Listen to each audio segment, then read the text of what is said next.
Народ, это не мороз и солнце, потому что тут жара, мы загораем.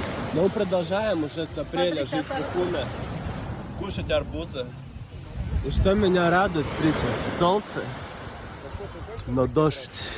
Дождь. Офигеть. В эфире мерч.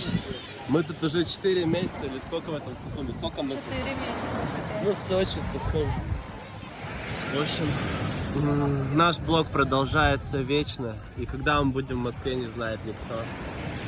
Адиос.